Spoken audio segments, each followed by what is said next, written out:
पिछले व्लॉग में मैंने बताया था मैं अपने मायके पहुंच चुकी हूँ। आज बारी है सबके रिएक्शंस देखने की। तो सबसे पहले नानी दौड़ी दौड़ी आती हैं।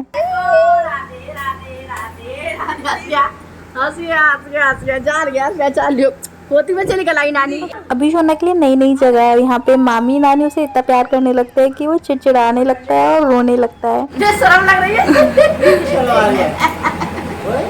मैं क्या शर्म आ रहा है, देखी तो सही देख के शर्म आ रहा है। तब प्यार कैसे कर दो नहीं चश्मा नहीं।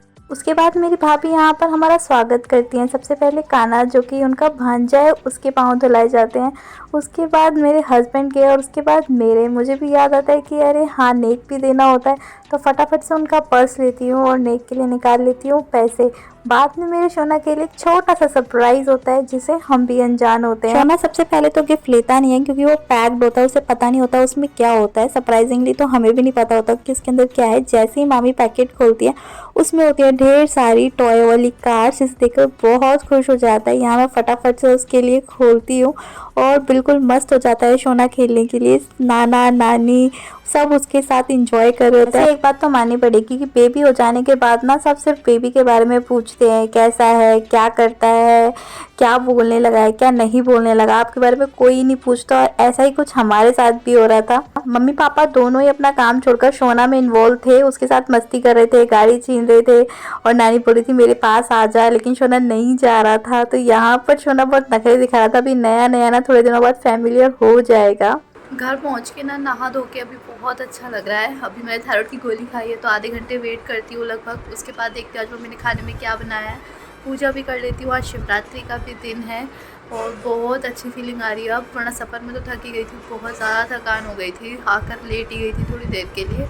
लेकिन अभी नहा धोकर थोड़ा रिलैक्स फील हो रहा है। शोना की नानी भी मंदिर से आ जाती है और शोना के लिए एक प्यारी सी तुलसी की माला लेकर आती है, जिसे बड़े प्यार से उसे पहनाती है। लेकिन माला थोड़ी बड़ी होती है जिसे हम बाद में छोटा कर लेंगे। यहाँ पर नानी फिर शोना को हगी करती है। शोना भी थोड़ा थोड़ा सा प्यार कर रहा होता है अपनी नानी को। किचन में खाना रेडी हो रहा है तो चलकर देखते हैं कि खाने में मम्मी और भाभी मिलके साथ में क्या क्या बना रही हैं। खाने में बनी है गोभी आलू की सब्जी जो कि बिल्कुल फ्राइड वाली है और मुझे बहुत टेस्टी लग रही है। मैं बहुत मिस करती थी मम्मी के हाथ का खाना। साथ में मम्मी रायता तैयार कर रही है और अब ये गर्मा गर्म पूड़ियाँ तैयार हो चुकी है। और मुझे सच बताऊँ कढ़ाई से उतरी पूड़ियाँ इतनी अच्छी लगती है ना, मैं कितनी भी खा सकती हूँ। सबसे पहले मेरे हस्बैंड को खाना दिया गया है और कहते हैं ना दामाद जी की ज़्यादा असली सेवा पानी होती है ससुराल में आकर। मेरे लिए भी खाना आ गया है और अब हम दोनों इंजॉय कर रहे हैं अपना खाना। और बहुत दिनों बाद मैं घर का खाना खाने वाली हूँ। खाना खा के टमी फुल हो गया है। मेरा बेबी भी सो चुका है और मुझे भी बहुत तेज़ की नींद आ रही है। मम्मी भी सो चुकी हैं तो मैं थोड़ी देर रेस्ट कर लेती हूँ। उसके बाद मन भर के मम्मी से बातें करूँगी क्योंकि अभी तो मुझे बहुत तेज़ नींद आ रही है। जब मैं सो के उठती हूँ तो मैं देखती हूँ कि शोना मखाने एंजॉय कर रहा होता है और मेरे हस्बैंड मज़े से टीवी देख रहे होते हैं और मेरी मम्मी मेरे लिए बना लाती है चाय ताकि मैं अच्छे से सो के उठ जाऊँ। सच में मायके वाला सुख तो ना कहीं पे भी नहीं मिल सकता। साथ ही पापा ना ये मेरे लिए फ़ैन लेकर आए थे जिन्हें मुझे खाना बहुत ज़्यादा पसंद है। चाय पीने के बाद मम्मी स्वेटर बनाने बैठ जाती हैं एसी चला के रूम का, क्योंकि गर्मी में स्वेटर बनाना थोड़ा मुश्किल होता है। शोना के लिए भी ये प्रीटी सा स्वेटर बनाया है मम्मी ने और बोला कि इसे पहना के दिखा। तो मैं भी एक्साइटमेंट में फटाफट से ये स्वेटर अपने शोना को पहनाती हूँ। थोड़ा सा नहीं पहन रहा था क्योंकि गर्मी का मौसम है, बट हाँ कमरे में एसी चला रखा तो जैसे तैसे मैं इसे पहना देती हूँ। और ये थोड़ा शर्मा रहा है, नई नई चीज़ पहनकर बड़े नखरे करता है। थोड़ा सा प्यार मांग रही हूँ पर मुझे प्यार नहीं कर रहा। नानी को भी प्यार नहीं कर रहा है। नानी तो कह रही है कि मुझे प्यार क्यों नहीं कर रहा है ये। उसके बाद शोना के पापा जैसे तैसे स्वेटर उतारते क्योंकि उसके पास उसका मन ही नहीं कर रहा था इसे उतारने। यहाँ मेरा शोना पूरे घर में उथल पुथल करने लगता है, इधर का सामान उधर, उधर का सामान इधर करने लगता है। और जैसा कि मैंने सोचा था कि मायके जाके मैं अपनी बेबी की रिस्पॉन्सिबिलिटी से फ्री होने वाली हूँ, क्योंकि यहाँ पर नानी उसके आगे पीछे घूम रही है कि वो खाना खा ले और बड़ा एंजॉय भी कर रही है। मतलब मम्मी तो बोलती है कि सच में घर में कोई बच्चा होना चाहिए ताकि पूरा दिन उसमें इन्वॉल्व हो जाए। और यहाँ पे पूरा एंजॉयमेंट लेती हुई मम्मी शोना के साथ जैसे तैसे खेल खिलौनों में लगाकर शोना की नानी ने उसे पूरी रोटी खिला दी। मैं भी टेंशन फ्री हो गई। हालांकि मुझे इतनी टेंशन नहीं थी क्योंकि जब हमें इतना बड़ा कर दिया तो मेरा शोना तो छोटू सा ही है, उसे भी नानी पाल ही लेंगी। रोटी खिलाने के बाद मम्मी मुझे दिखाती है कि उन्होंने अपकमिंग बेबी के लिए क्या क्या बना लिया। तो ये बिछोनी बनाई है, बाकी और भी स्वेटर्स दिखाती हैं। तो मैं आपको दिखाती हूँ कि हमारी कन्वर्सेशन क्या हो रही थी उस वक्त। और यहाँ इतनी गर्मी लग रही है हद से ज़्यादा मुझे तो।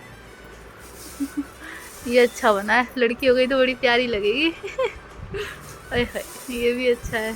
मैं स्वेटर्स को देख रही थी तो बस मेरे को यही लग रहा था कि लड़की हो जाएगी तो कितनी प्यारी लगेगी वो इसके अंदर। बाकी देखते हैं कि क्या होता है। और शोना के लिए भी और डिफरेंट डिज़ाइन के मम्मी ने स्वेटर बनाए। मुझे मम्मी के हाथ के स्वेटर बहुत अच्छे लगते हैं, फिटिंग और डिज़ाइन एकदम बाजार जैसा है। उसके बाद हम बटन काउंट करने लगते हैं क्योंकि मुझे ही मार्केट से बटन लेकर आने हैं, कितने कितने बटन्स लगने हैं। ये मम्मी ने और स्वेटर्स बनाए थे जिन्हें मैं ट्राई करके देखती हूँ। वाइट कलर का, मतलब बिल्कुल एकदम मार्केट जैसी फिनिशिंग आती है। मम्मी पता नहीं कैसे बनाती हैं। ये रेड कलर का स्वेटर।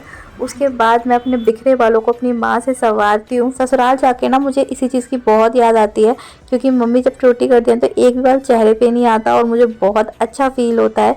शाम को मामू आ जाते हैं ऑफिस से और यहाँ पर मुझे नहीं लग रहा था कि वो शोना को खिला रहे हैं, ऐसा लग रहा था पापा शोना के और मामा दोनों आपस में खेल रहे हैं। मेरा शोना तो बस ऐसे ही अपने आप में ही मग्न है, मतलब ये दोनों बच्चे बन गए हैं और मेरा शोना बेचारा अकेला खेल रहा है। उसके बाद मैं अपना वेट नापती हूँ। मुझे यकीन नहीं होता कि मेरा वेट 55 हो चुका है, मतलब अभी 7 दिन पहले 54 था। घर आते ही 1 किलो वजन अचानक से कैसे बढ़ा आई डोंट नो, इसलिए मैं बार बार चेक कर रही होती हूँ। एक और शोना के मामू की मस्ती खत्म ही नहीं हो रही थी। इतने बड़े डैडी से शोना को डरा रहे होते हैं, लेकिन मेरा शोना भी बड़ा नटखट है, वो डरता नहीं है, बड़े मजे से इंजॉय करता है।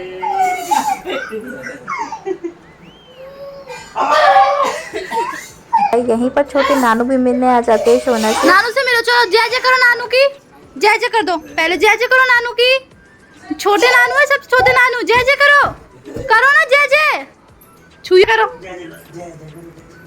अरे यहाँ से नहीं, नहीं पैर से जय जय करो, करो ऐसे पकड़ो मत, जबरदस्ती जय जय कर दो, जय जय।